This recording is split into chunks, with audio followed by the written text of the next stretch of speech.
first I want to get to the role itself. White House Chief Economic Advisor. What does that entail? Well, in some ways, that's a misnomer. The National Economic Council was created by Bill Clinton in '93 to be the economic equivalent inside the White House of the National Security Council. But it really hasn't developed the same cachet.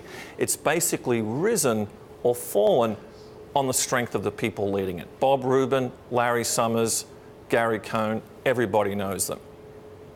Is there the same recognition for the people who served, say, under George W. Bush when Hank Paulson at Treasury was calling the shots? So the position itself is not institutionally strong. That means it's about the person. And about the person, Larry Kudlow, we know that he's a media personality. We know that he's been backing President Trump as well. He agrees with the tariffs. Oh, not the tariffs, the taxes. Not so much on the tariffs. What else do we know? Well, those are two key things. Those are two key signature economic issues right now for the administration. Tax cuts, tick that box. He supported them, doesn't have to get them through. Tariffs, he's been critical in the past. How does he recalibrate that?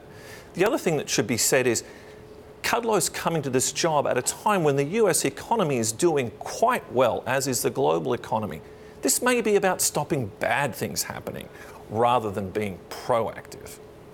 So, Dan, I want to pick up on what Sherry just said about tariffs, because Larry Kudlow's been pretty outspoken saying he thinks that tariffs are a pretty bad idea. Is this the chief economic advisor or is the chief economic spokesperson? What is President Trump looking for? Somebody who will really be almost a mouthpiece for him? And goodness knows Larry Kudlow would be very good at that. Or somebody who's actually going to change his views on something?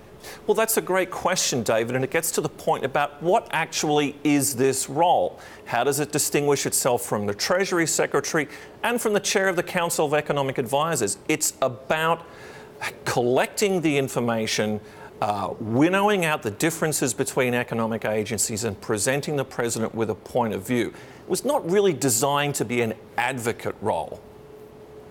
And Dan, at this point, when we talk about trade and trade relations, which is the more important appointment? Is it Larry Kudlow or is it actually Mike Pompeo over at State?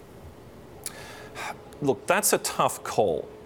There are times when there is rivalry between Treasury and State. If you go back to the late 90s when Treasury under Rubin and Summers was fighting the Asian financial crisis, there was a sense that State had been eclipsed. Then when the war on terror began in the 2000s, State was back and Treasury was in the back seat.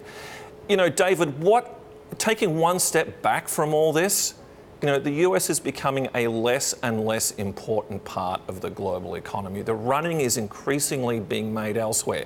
Is it the biggest? For sure. Will it always be the biggest? Probably not.